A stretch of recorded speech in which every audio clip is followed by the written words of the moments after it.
Melissa Sue Anderson finally tells the truth about Melissa Gilbert, and fans are realizing that what they believed for decades may never have been the full story. For years, audiences watched two young girls grow up together on Little House on the Prairie and assumed that the closeness on screen reflected a bond just as strong behind the scenes. When one voice continued to share memories and the other grew quieter, assumptions began to take root. Those assumptions hardened over time. Silence was interpreted as distance, and distance was mistaken for conflict. The story slowly shifted, shaped less by facts and more by nostalgia and repetition, until it felt settled and unquestioned. But now, after years of silence, Melissa Sue Anderson is finally ready to speak, not with accusations or dramatic revelations, but with clarity. What emerges is a grounded truth about difference, boundaries, and how easily quiet choices are misunderstood when only one version of the past keeps being told. Before Little House on the Prairie ever entered American living rooms, Melissa Sue Anderson was already learning how to exist inside a world that demanded discipline, focus, and emotional control. Born in September of 1962 in Berkeley, California, she did not grow up chasing attention. Acting entered her life early, but it arrived as work, not fantasy, and that distinction would shape everything that followed. Anderson began appearing in commercials and television roles as a child, moving steadily through auditions with a seriousness that set her apart. By the time she was cast as Mary Ingalls in 1974, she was still young, yet already practiced at taking direction, hitting marks, and understanding expectations. Those around her often described her approach as professional, a word rarely applied to children unless they earn it through consistency. What mattered most was her temperament. Anderson was not naturally expressive in the way audiences often expect child performers to be. She listened more than she spoke. She observed before reacting.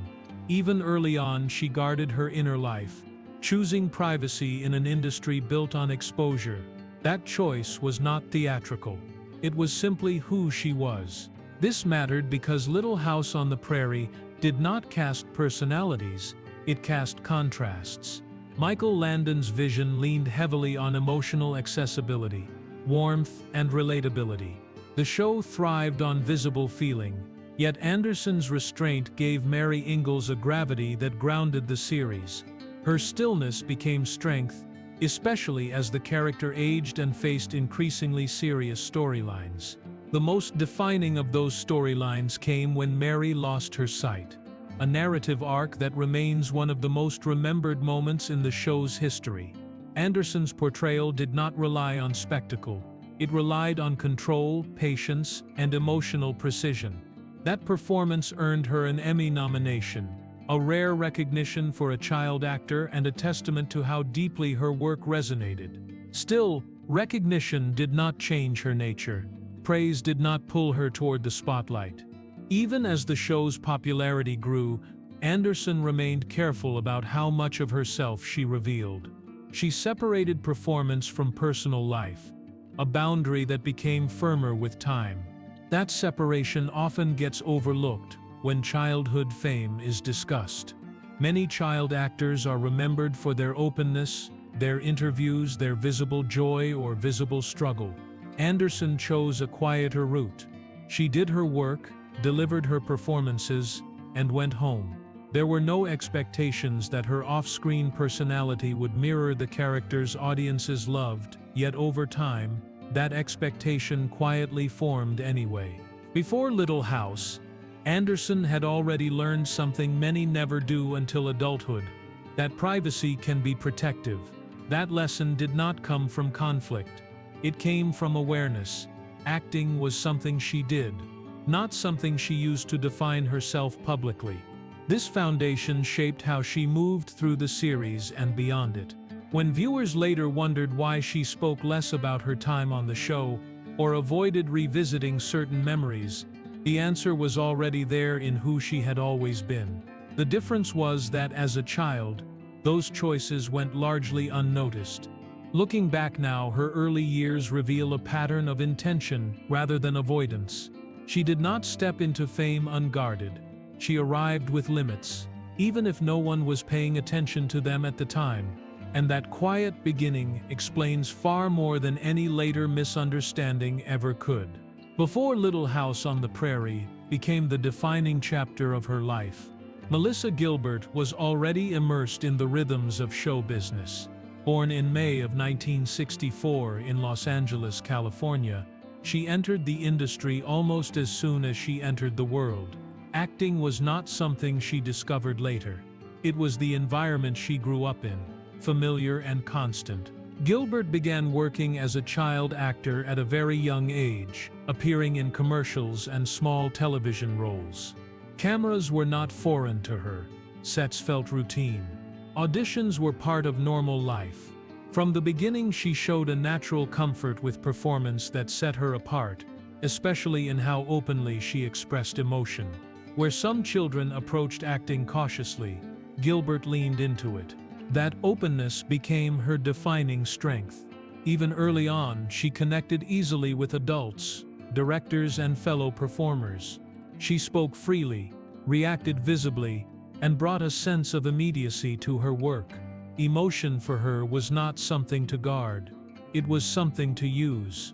When Little House on the Prairie entered development in 1974, that quality mattered. Laura Ingalls needed to be curious, impulsive, expressive, and emotionally transparent. Gilbert fit the role naturally. From her first appearances, she became the audience's guide into the story, the character through whom the world of Walnut Grove was experienced. Unlike roles that sit quietly within an ensemble, Laura carried the emotional spine of the series. She narrated the tone, reacted to events, and often voiced the moral center of each episode. Gilbert's willingness to feel openly on screen became inseparable from the show's identity. Viewers didn't just watch Laura grow up, they felt as though they grew up with her. Off-camera, that openness remained part of who she was. Gilbert was comfortable talking about her experiences, sharing stories, and engaging with the people around her. As she matured, that trait did not fade. It expanded. Storytelling became a way of processing the intensity of childhood fame rather than distancing herself from it. That difference matters, because fame does not affect all children the same way. Some protect themselves by limiting access. Others cope by speaking, sharing, and shaping their own narrative. Gilbert leaned toward the second path. Over time, her voice became familiar not just as an actress, but as a narrator of her own past. When the series gained popularity, she remained closely tied to it. Interviews, reunions, retrospectives, and later her memoir kept Little House present in her adult life. Each retelling added reflection and perspective, shaped by time and memory. Her recollections became a bridge between the show's legacy and the audience that never stopped caring. This does not mean her experience was simple or easy. It means her way of engaging with it was outward rather than inward. She allowed the past to stay visible. She named it, revisited it, and shared it in public spaces. Placed next to Melissa Sue Anderson's quieter approach, the contrast becomes clear. Both girls entered the same show at young ages. Both carried heavy responsibility. Yet the way they processed that experience could not have been more different. Before Little House, Gilbert had already learned how to live inside performance and expression. That foundation prepared her to become the emotional center of a beloved series. It also positioned her, later on, as the voice most people would hear when remembering what those years were like. And when only one voice keeps speaking, it often becomes the one history remembers. When Little House on the Prairie premiered in 1974, Melissa Sue Anderson and Melissa Gilbert entered a shared world that would define both of their lives, though not in the same way. The series placed them at the heart of a story built on family, hardship, and moral clarity. And from the beginning, their characters were positioned as sisters bound by circumstance and love. On screen, the contrast between Mary and Laura Ingalls was essential. Laura was impulsive, outspoken, and emotionally expressive, while Mary was composed, thoughtful, and restrained. That balance gave the show its rhythm. One sister rushed forward, the other stood steady. Viewers responded to that dynamic because it felt real, familiar, and comforting. Over time, those roles deepened. As Laura's journey remained centered on growth and discovery, Mary's story moved toward responsibility and loss. The moment Mary lost her sight marked a turning point in the series. It was handled without sentimentality, relying instead on quiet scenes and emotional restraint. Anderson's performance carried weight not through volume, but through presence. That arc became one of the most remembered in the show's history, and earned her an Emmy nomination, confirming the impact of her work. Gilbert, meanwhile, continued to serve as the emotional narrator of the series. Through Laura, she reacted to change, voiced confusion, and carried the audience through each lesson the show offered. Her openness allowed viewers to connect quickly and deeply. As the series progressed, that connection only grew stronger, reinforcing her role as the heart of the story. What viewers rarely considered was how easily those fictional roles blurred into assumptions about real relationships. Watching the girls grow up side by side, audiences naturally imagined closeness, extending beyond the script. The warmth on screen suggested intimacy off camera. The absence of visible conflict reinforced that belief. But television creates familiarity without revealing reality. Sets are structured environments. Scenes are planned. Relationships are shaped by work schedules and direction, rather than personal choice. Anderson approached the set with focus and professionalism, delivering her performances and maintaining clear boundaries. Gilbert, more outward by nature, engaged more visibly with cast members and the experience itself. These differences did not require tension to exist. They required coexistence.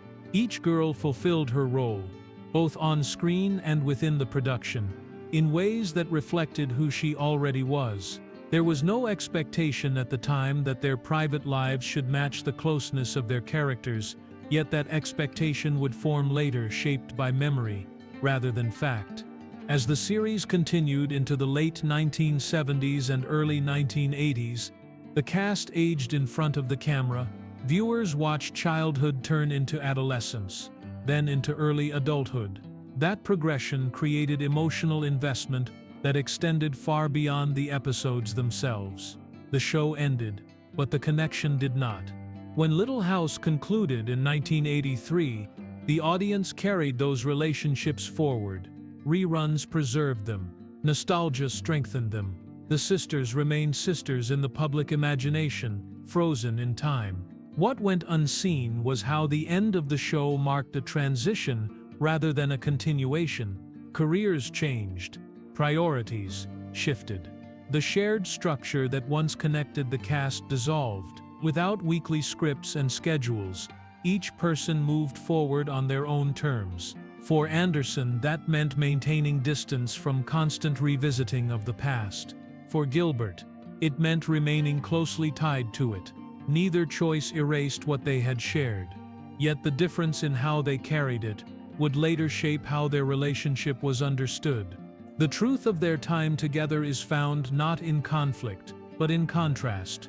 Two girls shared the same set, the same spotlight, and the same history, while experiencing it through entirely different emotional lenses. And when the cameras stopped rolling, those differences became clearer with time.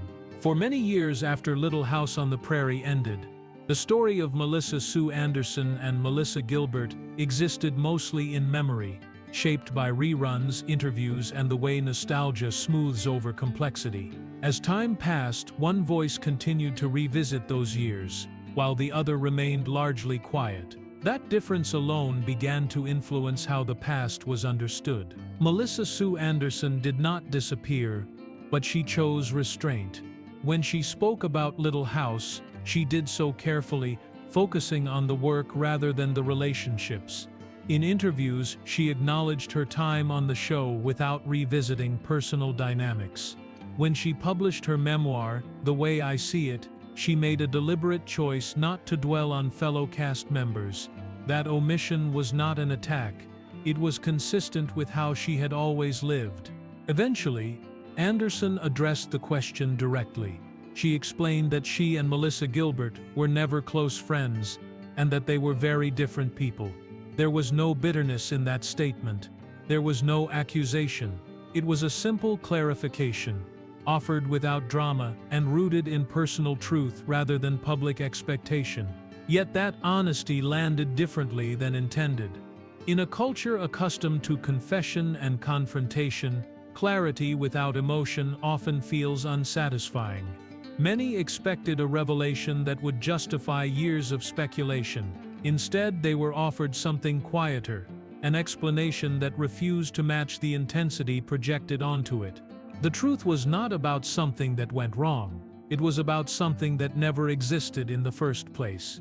Anderson did not describe a falling out, a rivalry, or a moment of betrayal. She described difference. She described parallel experiences that did not intersect deeply beyond the work they shared. That distinction matters because memory tends to demand resolution. Audiences want stories to end with a turning point, a conflict, or a moment of reconciliation. When none appears, they often create one. Over time, Anderson's silence became framed as distance, and distance was interpreted as discomfort. The absence of warmth in public settings was misread as evidence of tension. Meanwhile, Melissa Gilbert's continued openness about her childhood on the show kept those years emotionally alive. Her reflections shaped how fans remembered the series and the relationships within it, with one perspective consistently visible and the other reserved. Imbalance naturally followed. The truth, when finally stated plainly, corrected that imbalance without rewriting history. Anderson did not dispute Gilbert's memories. She did not deny shared experiences. She simply explained that her internal world had always been separate, even while working side by side. That explanation challenges a deeply held assumption that shared fame creates shared intimacy. In reality, fame magnifies difference as much as it creates connection. Children respond to that pressure in their own ways, shaped by temperament, upbringing, and instinct. Anderson's instinct was to protect her private life. That instinct did not change with age. When she later stepped further away from Hollywood and built a quieter life, it followed the same pattern established in childhood. Her truth did not arrive suddenly. It had been there all along, waiting for someone to listen without demanding more than she was willing to give. What makes this revelation meaningful is not its drama, but its restraint.